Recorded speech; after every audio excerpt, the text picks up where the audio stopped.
우리 다 같이 말씀을 봅니다.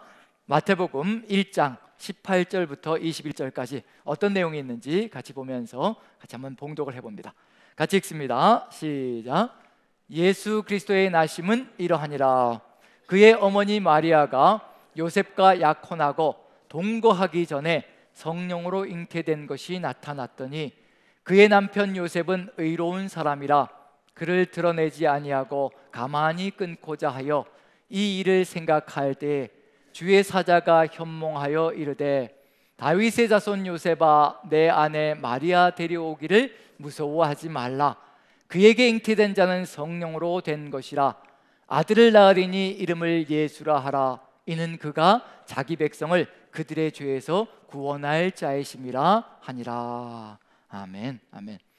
예, 전에 이 부분을 읽을 때는 늘 이 부분을 읽을 때는요 성령으로 잉태되셨다, 그리고 그 이름을 예수라 하라, 예수 그리스도가 탄생하신다, 그 내용들이 머릿속에 강하게 들어와서 늘 주님 오심만을 늘 마음속에 새기고 읽으며 걸어갔던 그런 삶이었는데, 요 근래는 이 부분을 읽으며 묵상하며 가장 강하게 와닿는 게 뭐냐면요, 무서워하지 말라라는 표현입니다. 무서워하지 말라. 제가 무서워하고 있기 때문에, 두려워하고 있기 때문에 그렇다는 생각이 듭니다. 그래서 하나님의 말씀은 언제 어느 때나 어떤 사람에게나 적용되어진다는 그런 느낌을 받습니다. 어떤 상황 속에 있는 사람이든지요, 어떤 분들에게는 예수 그리스도라는 그 이름이 가슴속에 정말 크게 와닿아서 또 은혜가 되기도 할 거고요, 어떤 사람에게는 무서워하지 말라는 그 표현이 또 가슴속에 와닿아서 또 힘을 얻게 될 것이고요, 지금 저에게는 무서워하지 말라, 두려워하지 말라라는 이 표현이 가슴에 강하게 와닿습니다. 아마도 두려워하고 있고 무서워하고 있다는 느낌이 듭니다. 목회를 하면서 정말 목회의 길들이 얼마나 어려운 것인가를 새삼 깨닫게 되고요, 성도님들과 함께 하나로 어우러지는 것이 얼마나 소중한 일이면서도 이것이 가장 힘든 일이 되는 것이라는 것을 또 절감하면서 정말 이 목회를 어떻게 이끌어 나가야 될 것인가, 우리 성도님들과 어떻게 하나가 되어서 주의 뜻을 받들어 나가야 될 것인가, 그런 것들이 끊임없이 두려움으로 다가갈 때가 많습니다. 그래서 두려워하지 말라, 무서워하지 말라, 이 내용으로 같이 말씀을 좀 나눠보려고 합니다. 이 내용은 두려워하지 말라, 무서워하지 말라는 같은 표현인데요, 어떤 때는 두려워하지 말라고 표현되기도 하고 어떤 때는 무서워하지 말라라고 표현되기도 합니다. 그런데 감사하게도요, 아브라함부터 시작해서 하나님의 사람들, 정말 대단한 사람들, 내로라 하는 사람들, 그런 사람들이 두려워하지 말라는 소리를 듣지 않았던 사람이 없다는 그런 느낌을 받았습니다. 성경을 읽으면서 구약 성경 속에서요, 아브라함부터 시작해서 하나님께서 두려워하지 말라는 말씀을 주십니다. 그럼 무슨 얘기냐면요, 믿음의 조상인 아브라함도 두려워하고 있었다는 얘기고, 아브라함을 필두로 해서 이삭, 야곱, 그 다음에 모세, 여호수아, 그리고 이스라엘 민족 전체, 그게 다윗까지, 그리고 또 그리스도인들 중에서 12제자들, 거기에 덧붙여서요 바울 사도까지 하나님께 두려워하지 말라라는 그러한 아버지 권면을 받습니다. 아버지에게서요. 그런 점에서 본다면 우리의 삶 속에서 두려워하는 것은 죄가 아니라는 것을 느껴볼 수가 있습니다. 왜냐하면 모든 하나님의 사람들이 두려워하는 그런 삶을 살아갔던 정황들을 보면, 그런데 하나님께서 두려워하지 말라라고 하실 때에는 그 두려움 속에 사로잡힐 때 뭔가 무너질 것이 있기 때문에, 그로 인하여서 쓰러질 것이 있기 때문에 하나님께서 그렇게 말씀하신다라는 생각이 듭니다. 우리가 삶을 살아가며 여러 가지 삶의 정황들이 두려움으로 다가올 터인데요, 저의 두려움도 있고 여러분들의 두려움들도 분명히 있을 것이라 생각되어집니다. 나폴레온 힐이라는 사람이 인간에게는, 사람에게는 자신의 책에서 뭐라고 표현하냐면, 사람에게는 6가지 원초적인 두려움이 있다라고 얘기를 합니다. 물론 그 두려움은 각자마다 또 차이가 있을 수 있는데 한번 살펴보면서요, 우리 안에는 어떤지 한번 비교를 한번 해보죠. 우리 안에도 이런 두려움이 있는지, 아니면 이 사람만 얘기하는 것인지 생각하는 것인지 한번 비교를 한번 해보겠습니다. 먼저 나폴레온 힐의 6가지 인간 안에 들어가 있는 원초적인 두려움, 자 한번 읽어볼까요? 첫 번째로 1번 시작. 가난, 실패, 실직, 은퇴 이후에 대한 두려움. 그 다음에 두 번째 비판에 대한 두려움. 세 번째 건강 악화에 대한 두려움. 네 번째 시련, 배우자 상실에 대한 두려움. 다섯 번째 노화에 대한 두려움. 여섯 번째 죽음에 대한 두려움. 어떠신가요? 조금 유사한 것들이 있나요? 저한테는 가장 크게 와닿는 게 뭐냐면 2번, 3번인 것 같습니다. 비판에 대한 두려움. 제가 하는 일들과 사역들에 대해서 이런저런 일들이 이제 들어오는 걸 보면서 비판받는 것, 비난받는 것, 그리고 또 뭔가 불만에 대한 이야기들을 듣는 것이 참으로 쉽지 않다는 것을 깨닫습니다. 그런 것을 들으면서 이제 어려움들이 느껴지고 마음이 막혀지게 되고 이런 경험들을 하게 되면서 아마 유사하지 않을까 생각이 듭니다. 가난에 대한 것도, 그리고 우리의 삶에 이 일을 하다가 실패하면 어떡하지? 또 내가 실직하면 어떡하지? 그 은퇴 이후에는 정말 내가 잘 살아갈 수 있을까? 또 은퇴하신 분들은 또 끝까지 이렇게 편안하게 잘 유지가 될 수 있을까? 이런 두려움들, 건강에 대한 두려움도 있죠. 점점 더 이게 나이가 들어가면서 느껴지는 건 이제 두려움들이 밀려올 때가 있습니다. 저도 이게 디스크가 파열되어져서 수술을 했고 또 재발되어져서 또 연속으로 이렇게 시술까지 받았던 적이 있습니다. 그걸 느끼면서 조금 오래 앉아 있으면 뭔가 다리가 무지근해지면 트라우마가 밀려옵니다. 이것도 그때 그 통증이, 그땐 걷지도 못했거든요. 정말 사람이 스스로의 힘으로 걷지 못한다는 것이 무엇인지, 발만 떼면은 그 통증으로 인해서, 그 날카로운 통증으로 인해서 정말 말 그대로 죽을 것 같은 그런 심정이 되었는데, 그런 것들이 또 밀려오지 않을까라는 두려움이 있습니다. 물론 이제 상실에 대한 두려움도 있을 것이고, 이 내용들을 보면서 우리 안에는 한 가지나 두 가지나 세 가지나 막 섞여서 다가올 때도 있고요, 또 이것 이외에 또 다른 것들이 밀려올 때도 있습니다. 자녀들에 대한 것들도 있을 수 있고요, 수많은 것들이 밀려올 수가 있을 겁니다. 그런데 공통점이 있다는 생각이 듭니다. 이 6가지, 그리고 우리가 가지고 있는 두려움들, 공통점이 있는데, 한 가지 공통점이 뭐라고 생각되냐면요, 다 미래에 대한 것입니다. 지금 현재 상황이라기보다는요, 미래에 이렇게 될까봐라는 두려움들이 확확 밀려올 때가 있다는 얘기거든요. 우리도 지금 삶을 살아가며 우리의 미래에 대한 두려움들, 막연한 두려움들, 그런 두려움들이 우리에게 참으로 밀려올 때가 참 많습니다. 그런데 하나님께서 두려워하지 말라, 무서워하지 말라라고 말씀하실 때는 왜 그렇다라고 저는 생각되느냐면요, 이런 미래에 대한, 아직 오지도 않은 것에 대한 미래에 대한 두려움으로 인하여서 현재를 제대로 못 살아가는 것, 그것이 하나님 보시기엔 너무도 안타까운 일이라고 저는 생각되어집니다. 미래에 대한 두려움이 사로잡혀서요, 정작 지금 현재 내가 살아가야 될 삶은 예배자의 삶이고, 그 다음에 또 제자의 길이고, 거기에 덧붙여서 증인의 사명을 감당하며 걸어가야 하는데, 오히려 저런 두려움들이 우리의 삶을 사로잡기 시작하면요, 이제 가난해지지 않기 위해서 지금 내가 뭘 해야 될 것인가, 정말 하나님의 뜻을 받들어 예배자, 제자, 정말 주님께 모든 것을 내어놓고 걸어가는 그런 증인의 사명을 감당하기보다는 지금 당장 뭐가 내 손에 쥐어져 있어야 내가 미래를 두려워하지 않고 실패, 실직, 은퇴 이후까지도 내가 보장받으면서 걸어가지 않을까라는 생각으로 현재를, 누구의 뜻을 따라가는 삶이 아니냐면요, 하나님의 뜻을 살아가는 삶이 아니라 자신의 생각대로, 어쩌면 심지어는 사단이 주는 생각을 가지고 또 이 현재를 살아가려고 하는 그런 마음이 있기 때문에 하나님께서 두려워하지 말라, 무서워하지 말라라는 말씀을 하신다는 생각이 듭니다. 그리고 우리가 지금 살아가는 현재의 삶이 어떤 세상 속인지 우리가 분명히 안다면요, 이런 두려움들이 밀려오는 것, 그것이 당연한 것이 아닌가라는 또 생각이 듭니다. 우리 시대에, 이게 대한민국이 OECD 국가 중에서 이 코로나 시절에 가장 심각하게 우울증을 앓고 있다라고 얘기를 합니다. 다른 나라들보다 더 심각하다고 얘기를 합니다.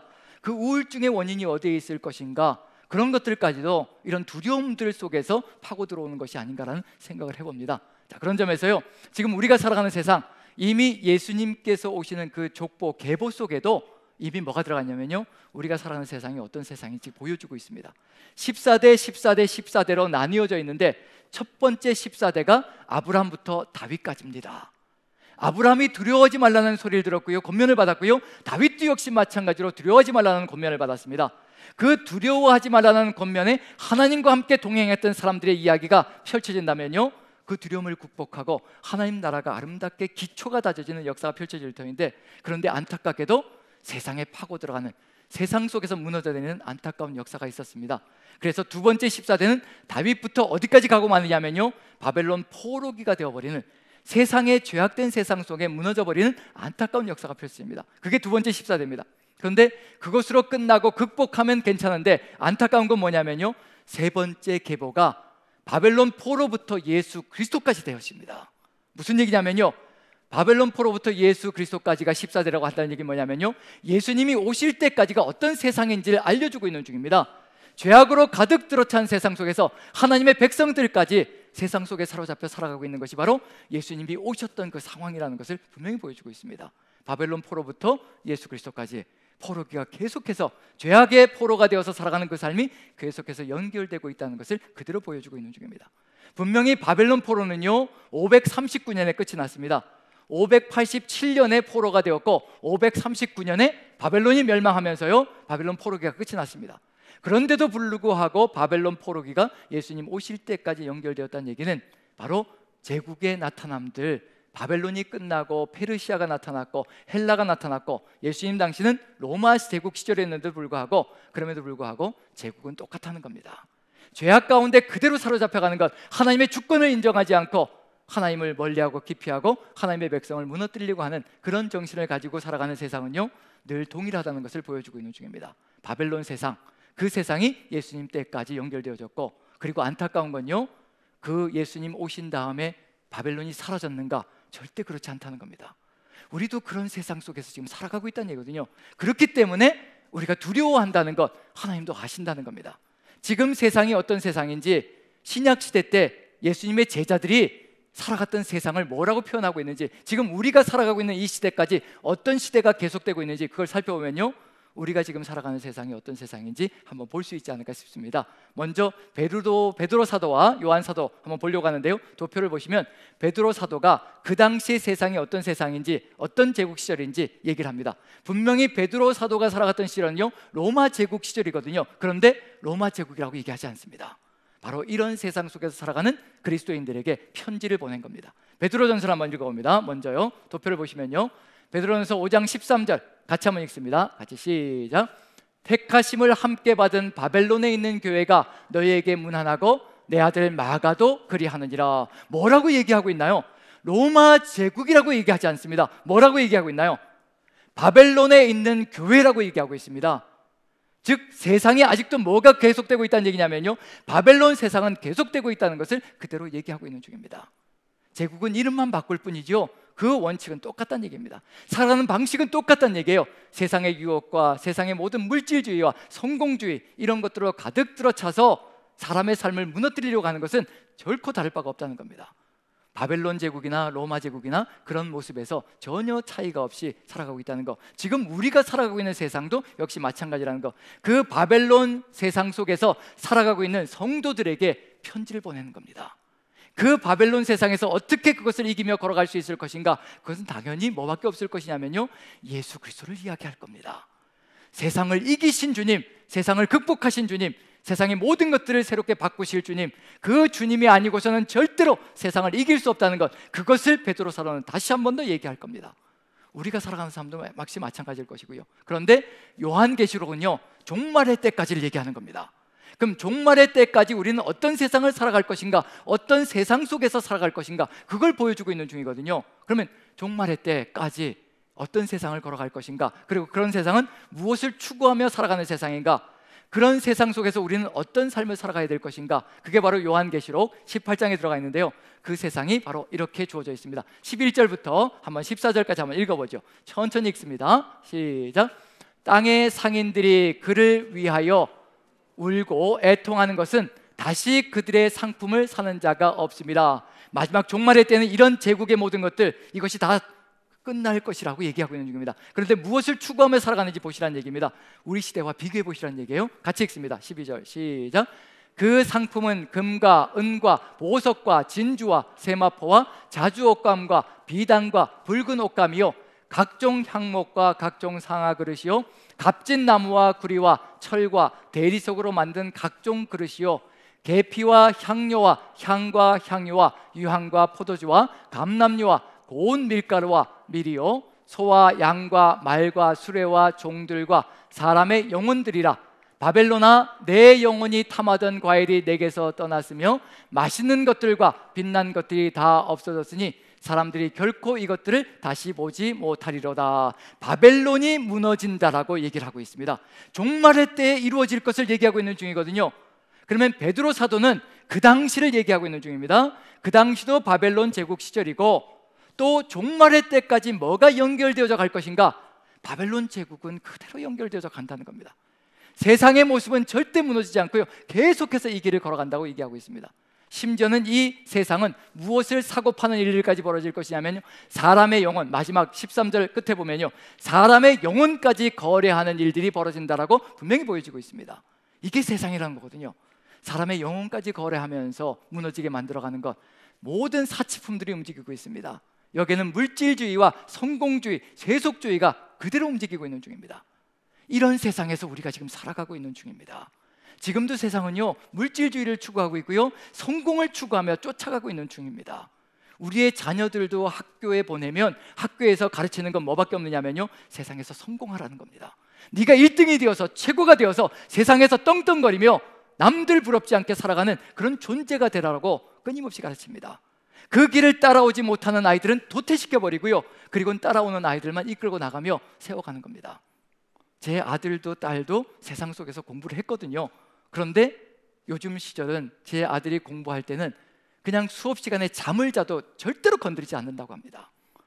그냥 터치를 안 한다는 거예요. 선생님들이 잠을 자도 그대로 내버려 둔다는 겁니다. 너는 그렇게 도태될 것이고 이제 따라오는 아이들만 이끌어가면서 세상 속에서 성공하게 만들어가는 것, 성공의 길을 가르쳐주는 것, 그것이 바로 세상의 원리라는 얘기거든요. 이런 원리가 종말까지 갈 겁니다. 이런 세상 속에서 우리가 살아가니 어찌 두렵지 않을 수가 있겠으며 어찌 무섭지 않을 수가 있겠습니까? 그런데 하나님께서 우리에게 권면하시는 것이 있습니다. 두려워하지 말라, 무서워하지 말라 라고 말씀해 주십니다. 그럼 두려워하지 말라, 무서워하지 말라, 아무리 우리가 우리의 자녀들에게 또 사람이 사람에게 무서워하지 마라, 두려워하지 마라 라고 얘기할 때 무서움이 사라지든가요? 두려움이 사라지든가요? 절대 그렇지 않다는 얘기거든요. 그러면 분명히 답은 어디에 있을 것이냐면요, 하나님께서 우리에게 말씀하셨습니다. 두려워하지 마라, 무서워하지 마라. 하나님께서 우리에게 말씀해 주셨다는 얘기는 뭐냐면요, 답은 누구에게 있다는 얘기냐면 하나님께 있다는 겁니다. 우리에게 답이 있는 것이 아니라, 세상을 무서워하지 않는 길, 두려워하지 않는 길은 우리에게 답이 있는 것이 아니라 절대로 하나님께 답이 있다는 겁니다. 그 답이 무엇으로 인해 가능해질 것인가? 하나님께서 그 답을 주시지 않는다면요, 우린 절대 이 세상에서 세상을 이기며 걸어갈 수가 없습니다. 바로 그것이 우리가 너무나 잘 아는 한 구절, 그 한 구절 안에 축약적으로, 요약적으로 들어가 있습니다. 이사야서 41장 10절인데요 지금 여러분들과 함께 암송하자고 하면 아마 눈을 동그랗게 뜨고 저를 노려보지 않으실까? 그런데 한번 성경 구절을 보시면서 같이 읽으면요, 아, 이거구나. 여기에 두려워하지 않고 놀라지 않고 무서워하지 않을 수 있는 길이 있구나. 같이 한번 구절을 보시면서요, 같이 한번 암송해 봅니다. 같이 한번 읽어보죠. 41장 10절입니다. 같이 시작. 두려워하지 말라, 내가 너와 함께 함이라. 놀라지 말라, 나는 내 하나님이 됨이라. 내가 너를 굳세게 하리라. 참으로 너를 도와주리라. 참으로 나의 의로운 오른손으로 너를 붙들리라. 하나님께서 이렇게 해주시지 않으시면요, 절대로 우리는 두려움에서 벗어날 수가 없고 공포에서 벗어날 수가 없습니다. 두려워하지 말라, 내가 너와 함께 함이라. 놀라지 말라, 나는 너의 하나님이 됨이라. 내가 너를 굳세게 할 것이고 너를 참으로 도와줄 것이고 내가 나의 오른손으로, 의로운 오른손으로 너를 붙들어 줄 것이라. 이 말이 우리의 삶의 실제가 되기 시작하면요, 우린 세상 속에서도 이깁니다. 세상을 능히 극복하며 나아갈 수가 있습니다. 하나님만이 우리의 오른손을 붙드시고 이끌어 가시는 전능자가 되어주신다면요, 그 어떤 것도 두려워할 것이 없습니다. 제가 존경하고 사랑하는 아버지 같은 목사님이 있습니다. 제 세례식도 해주셨고, 그 다음에 결혼식 때 주례도 해주셨고, 거기에 덧붙여서 또 목사 안수 받을 때 안수위원까지 해주신 귀한 목사님이신데, 명절 때마다 찾아뵀는데 너무 제가 밑으로 내려오는 바람에 이제 명절 때 찾아뵙지 못하고 그저 이제 인사만 드리고 선물만 좀 보내드리고 이제 그렇게 하는데 좀 아쉬움이 있는데요, 찾아뵈면 늘 동일한 말씀을 하실 때가 많습니다. 본인은 기도하실 때마다 뭐라고 기도한다고 얘기하냐면요, 하나님의 의로운 오른손과 왼손을 다 사용하셔서 나를 붙들어 달라고 기도한다고 얘기하십니다. 그래서 저한테도 그렇게 기도하라고, 하나님의 의로운 오른손과 왼손을 다 사용해서 한꺼번에 사용하셔서 붙들어 주시면 이 세상을 능히 이길 수 있는 존재가 될 것이라고. 그래서 저도 그때 지혜를 얻고, 오른손과 왼손을 다 사용해 주셔서 붙들어 주시면 우리가 이 세상에서 능히 이길 것이라. 한번 옆 사람들에게 한번 이렇게 좀 축복의 말을 전하죠. 하나님께서 오른손과 왼손을 다 사용해서 붙드실 겁니다. 한번 좀 축복의 말씀을 전해 주시면 좋겠습니다. 하나님께서 오른손과 왼손을 다 사용해서 붙들어 주실 겁니다. 아멘이신가요? 아멘이시죠. 근데 별로 탐탁치 않으신 것 같아요, 표정이. 우리의 삶 속에서 살아계신 하나님, 전능자 하나님께서 오른손과 왼손을 다 사용하셔서 우리를 붙들어 주시면요, 누가 감히 우리를 낚고 책할 수 있겠습니까? 절대로 우리를 낚고 치지 못하고요, 무너뜨릴 수 없을 겁니다. 우리의 힘과 능력은 어디에서 올 것이냐면요, 바로 이 안에 답이 있습니다. 하나님만이 답이시고 이 땅에 우리에게 이것을 이루어 주시기 위해서 오신 예수 그리스도만이 우리의 답이 되실 겁니다. 이제 이게 확증이 이루어져야 될 겁니다. 이제 예수 그리스도께서 하나님께서 이 땅에 오시는데 마리아와 요셉을 통하여 오십니다. 마리아와 요셉을 통하여서 이제 공통적으로 들어가 있는 게 있거든요. 마리아를 주의 천사를 보내서 만나게 하실 때, 또 요셉을 주의 천사를 보내서 만나게 하실 때 그들의 심정 속에 어떤 마음이 있었는가 공통적으로 들어가 있는 내용이 있습니다. 그런데 그것을 정말 이것을 지켜가시며 이루어 주실 것인가, 거기에 따라서 하나님의 역사를 우리가 믿고 확신하며 나아갈 수 있을 것인가 아닌가가 결정될 겁니다. 이제 마리아를 만나서 하는 내용은 누가복음에 들어가 있고요, 그 다음에 마태복음서 속에는 요셉을 만나서 주의 사자가 이 하나님께서 오실 것, 즉 예수 그리스도께서 탄생하실 것을 얘기하십니다.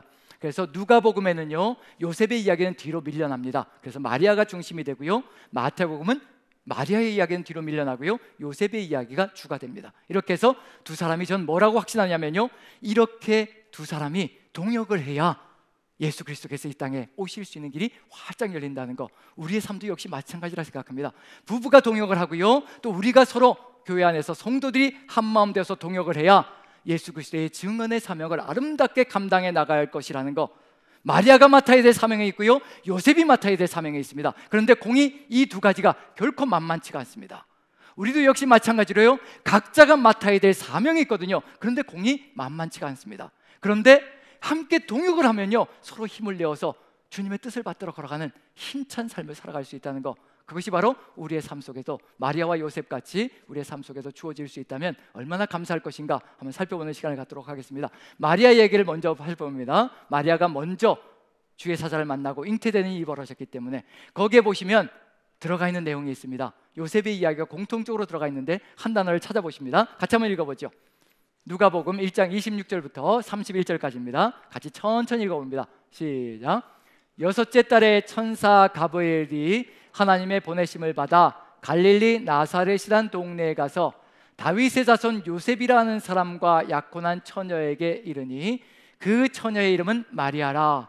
그에게 들어가 이르되 은혜를 받은 자여 평안할지어다.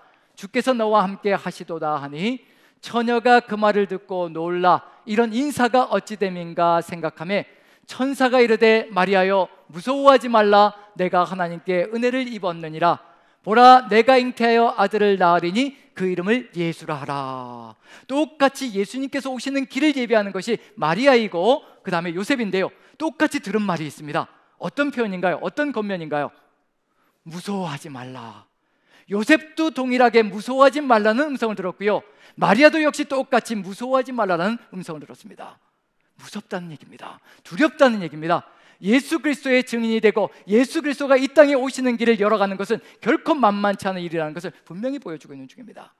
우리가 예배자가 되고요, 제자가 되어서 증인의 사명을 감당하는 것 절대로 만만치 않다는 겁니다. 그 일이 무엇이 먼저 이루어져야 될 것인가? 두려움이 사라지는 역사가 펼쳐져야 그 다음에 이 일을 극복하며 나아가며 주님의 뜻을 받들어 나가는 역사가 펼쳐질 것이라는 거. 이 두려움은 도대체 무엇일까? 약혼을 했다라고 되어 있습니다. 우리 너무나 잘 알지요. 유대의 결혼법은 두 가지로 나뉘어져 있는데 약혼과 결혼으로 나뉘어져 있습니다. 약혼이 일어나면 이미 무엇과 같은 의미를 가지고 있냐면요, 결혼과 같은 엄숙한 의미가 들어가 있습니다. 그래서 약혼한 자가 만약에 불륜을 저리면 부부가 부부 생활을 하는 것에서 똑같은 의미가 들어가 있기 때문에 만약에 약혼한 사람이 불륜을 저지르게 되면 똑같이 그러면 결혼한 사람처럼 처벌이 되어집니다. 돌에 맞아 죽는 거지요. 만약에 마리아가 결혼하지 않은 상태에서 약혼한 상태에서 그다음에 남편과 요셉과 동거하기 전에 이와 같이 잉태된 것이 발견되어진다면 돌에 맞아 죽는 역사가 펼쳐진다는 얘기입니다. 그럼 결국 무슨 얘기냐면요, 이 속에 들어가 있는 것은 이제 이 말씀을 따라 나아갈 때 벌어질 일이 무엇인지 한번 생각해 보라는 겁니다. 죽음으로 나아갈 수 있다는 것, 온 전체가 삶 전체가 망가질 수 있다는 것을 분명히 보여주고 있습니다. 물론 예수님 당시에는 로마가 주축이 되어 있기 때문에 로마법에 따라서 살인을 저지르는 것, 즉 사형 선고를 내리는 것은 이스라엘 민족에게 주어져 있는 권리가 아니기 때문에 설사 사형 선고는 내려지지 않는다 할지라도 중요한 건 뭐냐면요, 여성으로서 인생 전체가 망가져 버리고요, 명예가 다 무너져 버리는 것이고 수치와 조롱 가운데 평생을 살아가는 겁니다. 조롱을 받으며 평생을 걸어가는 길이 열려지는 것이 바로 이 응답에 따라서 펼쳐지는 일이라는 얘기거든요. 자신의 모든 것을 다 내어놓아야 누가 오시는 길이 열려진다는 얘기냐면요, 예수님께서 하나님께서 이 땅에 오시는 길이 열려진다는 것. 지금 우리의 삶 속에서 역시 마찬가지라는 겁니다. 예수 그리스도의 증인이 된다는 것은요, 예배자가 되어야 합니다. 예배자가 되지 않으면 절대로 증인의 사명을 감당할 수가 없습니다. 예배자가 된다는 것은요, 제자의 길을 걷는다는 얘기입니다. 제자는 오직 주의 뒤만 따라가는 것, 주의 말씀대로만 살아가는 존재가 바로 예배자이고 제자입니다. 이 길을 걸어갈 때 증인의 사명을 감당하는 역사가 펼쳐지는 거고요, 그러할 때 예수 그리스도의 형상이 다른 사람의 삶 속에 이루어지는 역사가 펼쳐집니다. 바울 사도가 갈라디아 교회를 향해서 이렇게 선포하고 이렇게 얘기합니다.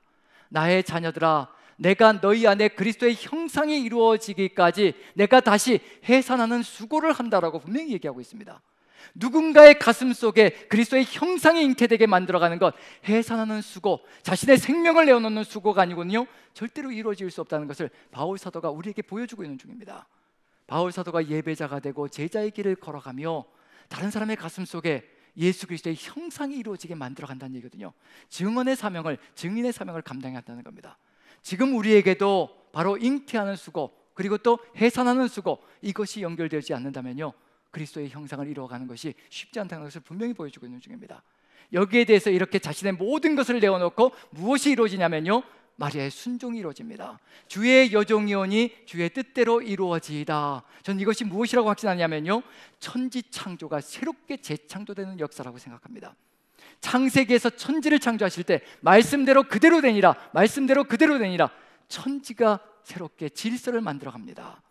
그런데 지금 그 천지창조가 무너졌던 그 역사가 이제 또 한 사람의 순종을 통해서, 마리아의 순종을 통해서 주의 여종이니 그대로 이루어지이다, 그 순종을 통해서 하나님께서 이 땅에 오셔서 새로운 창조의 역사, 우리를 구원하시는 놀라운 역사, 죄 가운데 모든 것이 무너져 있었습니다. 창조 세계가 다 파괴되어지고 하나님의 역사가 산산조각이 나 있습니다. 모든 관계가 다 무너져 있습니다. 그 상황 속에 한 여인의 순종을 통하여서 하나님이 이 땅에 오시고, 이 땅에 오신 하나님을 통하여서 상창조의 구원 역사가 올바르게 이루어진다는 것, 그걸 통해서 새로운 창조의 역사가 이루어진다는 것을 우리가 기억한다면 그 순종이 얼마나 소중한 것인가, 지금 우리의 순종을 통해서도 하나님의 아름다운 역사가 펼쳐진다는 것, 그것을 느껴볼 수가 있을 것 같습니다. 지금 우리의 삶 속에서요, 이제 잉태하는 수고, 바로 그런 수고를 가지고 가는 사람이 있을 겁니다. 그런데 잉태하는 자가 있는다면요, 그 잉태한 사람을 보호하고 돌보는 사람도 반드시 필요합니다. 그래서 동역이 필요한 겁니다. 마리아는 예수 그리스도를 잉태하고요, 그 잉태한 예수 그리스도를, 마리아를 끝까지 보호하고 지키는 사람이 반드시 필요합니다. 그래서 요셉이 필요합니다. 요셉을 통하여서 하나님께서 이루어 가시려는 것, 그것이 무엇일까요? 이 태어난 예수 그리스도가 누구의 혈통이 되게 만들어야 될 것인가? 그래서 동역은 상당히 중요합니다. 누구의 혈통이 되어야 되냐면요, 구약 성경 속에 다윗의 후손으로 오신다라고 분명히 기록하고 있습니다. 그래서 요셉에게 주의 천사가, 주의 사자가 나타났을 때 요셉에게 뭐라고 얘기하냐면요, 주의 사자가 다윗의 자손 요셉아라고 분명히 불러냅니다. 다윗의 자손 요셉아, 마리아에게 잉태된 자는 성령으로 잉태된 것이니 이제 그를 너의 아내로 받아들이는 것을 무서워하지 말라. 요셉도 무섭지요. 이게 무슨 일입니까? 누가 성령으로 잉태되었다는 것을 믿겠으며 누가 그런 일이 벌어졌다는 것을 이해할 수 있겠냐는 얘기예요. 우리 안에 벌어진 이 역사들, 성령의 역사가 세상 사람들 눈엔 보이지 않는다는 얘기거든요. 성령이 이끌고 가는 역사가, 예수 그리스도께서 이끌어가는 역사가 우리의 삶 속에서 분명하게 드러나지 않는다는 얘기입니다. 세상 사람들은 우리가 미쳐서 저렇게 살아간다라고 생각한다는 얘기거든요. 어느 누구도 믿어주지 않을 수 있는 일들이 우리의 삶 속에서 벌어지고 있는 중입니다. 하지만 우리 혼자서는 힘겹지만 그럼에도 불구하고 동역자들이 같이 서서 서로 격려하며 지지하며 보호하며 돌보며 나아간다면 새 힘을 얻고 능력을 얻으며 나아갈 수 있을 것이라. 서로가 두렵습니다. 이렇게 서로가 순종하며 나아가는 것, 마리아가 순종하며 나아가는 것도 두렵고요, 요셉이 순종하며 나아가는 것도 정말 두려운 일입니다. 자신의 인생을 송두리째 내어놓아야 되는 일들이라는 얘기거든요. 그런데 요셉도 역시 마찬가지로 잠에서 깨어난 다음에 주께서 명하신 대로 행하여라고 되어 있습니다. 이렇게 두 사람이 하나님의 뜻을 받들어서 행함으로 말미암아 예수 그리스도께서 이 땅에 오시는 놀라운 역사가 펼쳐집니다. 이 두 사람의 동력으로 인하여 어떤 일이 벌어지냐면요, 별이 하늘에 활짝 떠오르는 역사가 펼쳐집니다. 빛이 환하게 떠오르는 역사가 펼쳐집니다. 지금 우리도 빛의 증인의 역할을 감당하며 이 세상에서, 세상 속에서 빛이 되고 소금이 되는 역사를 펼쳐가야 합니다. 그 빛이 되고 소금이 되는 역사, 마리아와 요셉의 그 순종을 통해서 자신의 생명을 내어놓고 자신의 인생 전체를 내어놓는 그 순종을 통해서요, 하늘의 별이 환하게 떠오릅니다. 그 별을 보고 그 빛을 보고 사람들이 나오기 시작합니다. 우리의 삶도 역시 마찬가지입니다. 세상 속에서 빛이 되고 소금이 된다는 것, 단순하게 아무렇게나 살아서 되는 것이 아니라 오직 주님의 뜻을 받들어 주의 말씀대로 그대로 이루어지이다라고 우리가 고백하며 나아갈 때 우리가 세상 속에서 빛이 되고 소금이 되는 역사가 펼쳐질 것이며, 그 사명을 통해서 아직 하나님을 알지 못하는 수많은 사람들이 그 빛을 보고 나오는 역사가 펼쳐질 겁니다. 결코 만만치 않은 일일 겁니다. 우리가 삶을 살아가며 이 길을 걸어가는 것 결코 쉽지 않은 일이 될 겁니다. 우리의 사명 속에서도 동역이 반드시 필요한 게 무슨 일이냐면요, 어떤 사람들은 생명을 품기 위해서, 세상 사람들을 품기 위해서, 아직도 죽어가는 영혼들을 품기 위해서 선교의 사명을 가지고 현장으로 나가는 선교사들이 있습니다. 그 사람들은 생명을 품으려고 나가는 겁니다. 죽어가는 영혼들을 품기 위해서 선교의 사명을 가지고 정말 세상 곳곳으로, 다른 나라로 삶을 옮겨가며 그 일을 벌려나갑니다. 그러면 이분들이, 이 사람들이, 이 형제자매들이 그 역할을 잘 감당할 수 있도록 같이 함께 가는 동역자들이 있어야 합니다. 우리는 보내 쓰는 선교사가 되어서 이곳에서 품고 그리고 또 기도하며 후원하면서 보호해주는 역할을 감당해 주지 못한다면요, 어떻게 동역의 역사가 이루어질 수 있겠으며 어떻게 생명이 잉태되고 생산되어지는 역사가 펼쳐지겠습니까? 이런 동역의 일이 아름답게 펼쳐질 때 하나님의 나라가 확장되어질 것이고요, 세상이 빛을 보는 역사가 펼쳐질 겁니다. 우리 가운데서도, 그리고 또 세상 속에서도요, 선교의 사명을 짊어지고 하나님께로부터 사명자로 부름받았는데 가야 하는데, 그런데 부모님들이 반대합니다.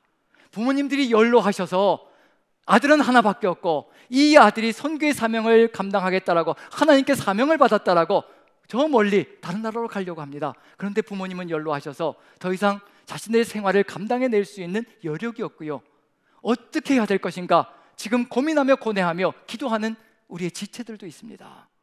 이런 상황 속에서 우리가 동역의 목회를 해나가지 않는다면요, 우리가 동역자들이 되지 않는다면요, 결코 나갈 수 없는 일이 벌어질 겁니다. 우리가 그 부모님들까지 보호하며 지키며 나아가는 그 동역을 이루어가지 않는다면요, 어찌 담대하게 세상을 향하여 나갈 수가 있겠습니까? 우리는 동역자들로 부름받은 겁니다. 마리아와 요셉이 동역함으로 말미암아 예수 그리스도께서 오시는 길이 활짝 열렸다면요, 마리아가 맡아야 될 사명이 있고 요셉이 맡아야 될 사명이 있는 겁니다. 우리에게도 역시 마찬가지입니다. 각자가 맡은 사명이 있거든요. 어떤 사람들은 태신자를 품고 정말 해산의 고통을 품으며 해산의 고통을 겪으며 생산해 놓는 아름다운 역사를 감당하는 지체들이 있습니다. 그럼 이렇게 탄생이 되어졌으면 그 탄생되어진 생명을 지키고 돌보며 양육하는 지체들도 있어야 합니다. 우리가 서로 이렇게 하나 되어져서 하나로 동역해 나가지 않는다면요, 하나님의 나라는 아름답게 펼쳐 나가지 못할 것이라는 거, 그걸 보여주고 있는 중입니다. 그렇다면 이 두려움들, 우리가 세상 속에서 정말 하나님의 말씀대로 살아가는 것이 얼마나 두려운 것인지, 내 것을 내어놓고 내 모든 것을 내어놓고 섬기며 나아가는 것이 얼마나 어려운 것인지 우리 하나님도 아십니다. 세상이 얼마나 각박한지도 알거든요. 세상은 우리를 무너뜨리려고 안간힘을 써댑니다. 사단은 우는 사자처럼요, 우리가 주의 뜻을 받들어 나가는 그 삶을 이루어가지 못하도록 끊임없이 망가뜨리려고 안간힘을 써댑니다. 요셉과 마리아가 예수 그리스도를 탄생시키는 숭고한 사명으로 순종의 길로 나아갈 때 헤롯이라는 존재가 죽이려고 몸부림을 쳐댑니다. 사단의 사주를 받은 거죠. 자, 이와 같은 세상이 우리가 살아가는 세상입니다. 그런데 하나님께서 분명히 말씀해 주셨습니다. 무서워하지 말라라고 마리아에게도 말씀해 주셨고 요셉에게도 말씀해 주셨습니다. 누가 힘이고 능력이 되시냐면요, 하나님만이 이와 같은 길을 지켜나갈 수 있는 전능자가 되어 주셔야 합니다. 무서워 말라라고 해놓으시고 두려워하지 말라라고 해놓으시고 그냥 나몰라라 하신다면 우리가 어찌 두려워하지 않을 수 있으며 무서워하지 않을 수 있겠습니까? 세상이 끊임없이 순종한 우리들을 억누르고 짓누르며 파괴시키려고, 네가 그렇게 살아서 네 것을 다 내어놓고 어떻게 인생을 살아가려고, 노후를 어떻게 준비하려고 그렇게 끊임없이 우리를 협박하고 위협할지라도 우리가 누구를 바라보면 되느냐면요, 이와 같이 지켜주신 하나님, 약속을 지키신 하나님, 마리아와 요셉의 이야기 속에서 한번 살펴봅니다. 같이 한번 읽어보죠. 마태복음 2장 13절 14절입니다. 같이 읽습니다. 시작. 그들이 떠난 후에 주의 사자가 요셉에게 현몽하여 이르되 헤롯이 아기를 찾아 죽이려 하니 일어나 아기와 그의 어머니를 데리고 애굽으로 피하여 내가 내게 이르기까지 거기 있으라 하시니 요셉이 일어나서 밤에 아기와 그의 어머니를 데리고 애굽으로 떠나가. 책임지시는 겁니다. 무서워하지 말라라고 말씀해 놓으시고요, 한 걸음 한 걸음 누가 인도해 가시느냐면요, 살아계신 전능자 하나님께서 인도해 가시는 겁니다. 우리가 우리의 길을 개척하는 게 절대 아니라는 겁니다. 하나님께서 이 땅에 오실 길을 순종으로 예비해 놓으시고 순종하는 존재들에게 하나님께서 한 걸음 한 걸음 이끌어 가시며 생명의 길로 이끌어 가시고 주의 뜻을 이루어가는 길로 인도해 가신다는 겁니다. 두려워할 필요가 없습니다. 내일 일을 두려워할 것이 아니라 내일 하나님께서 함께 하실 것인가 아닐 것인가, 그것을 묻고 하나님께서 함께 해주시기를 간절히 기도하는 것, 오른손과 왼손을 한꺼번에 사용하셔서 붙들어 주시고 이끌어 가시기를 기도하는 것, 그것이 우리가 걸어가야 될 길일 겁니다. 염려하지 말고 살아계신 하나님께 맡기는 것. 분명히 하나님께서 무서워하지 말라고 말씀하시고요, 한 걸음 한 걸음 인도해 가십니다. 모든 걸음을 이끌어 가시면서요, 마태복음 2장 19절 20절 보시면요, 이렇게도 해주십니다. 같이 한번 읽어보죠. 시작. 헤롯이 죽은 후에 주의 사자가 애굽에서 요셉에게 현몽하여 이르되 일어나 아기와 그의 어머니를 데리고 이스라엘 땅으로 가라. 아기의 목숨을 찾던 자들이 죽었느니라 하시니. 하나님께서 모든 상황을 다 통제하고 계시는 겁니다. 다 아십니다. 어떤 일이 벌어질지, 무슨 일이 생길지, 앞에 뭐가 기다리고 있는지 우리는 보이지 못합니다. 그래서 무서워하고 두려워합니다. 한치 앞을 내다보지 못하니 앞에 뭐가 있는지 두려워서 무서워서 발을 떼지도 못할 때가 참으로 많습니다. 우리 하나님은 다 아십니다. 전능자 하나님은요, 우리가 쉴 곳도 아시고 머물 곳도 아시고, 그리고 어디에 가 있어야 가장 안전할 것인지까지도 너무나 잘 아십니다. 그 하나님께 맡기는 삶이 이루어질 때 우리의 삶은 두려움이 아니라, 무서움이 아니라 염려와 근심을 다 극복하고 오직 하나님께 생을 맡기고 순종하며 나아가는 예배자, 제자, 그리고 증언자의 삶을 살아갈 것이라 확신합니다. 지금 주님께서 이와 같이 우리를 이끌어 가시는 이 삶, 저와 여러분들의 삶도 이와 같이 되고 주의 길을 이끌어 간다면 하나님의 뜻이 이루어지는 역사가 펼쳐질 것임을 분명할 것입니다. 그리고 요셉은 언제 어느 때 죽었는지 알 수가 없습니다. 언제 어느 때 사라졌는지 알 수가 없습니다. 요셉의 이야기는 이 다음부터는 거의 나타나지 않고 있거든요. 그런 점에서 우리가 분명히 기억해야 될 것은 뭐냐면요, 하나님께서 사명이 끝났기 때문에 데려가신 것이지, 우리의 삶 속에서 우연히 어쩔 수 없이 어쩌다 보니까 세상에 의해서 죽었다, 그런 일은 없습니다.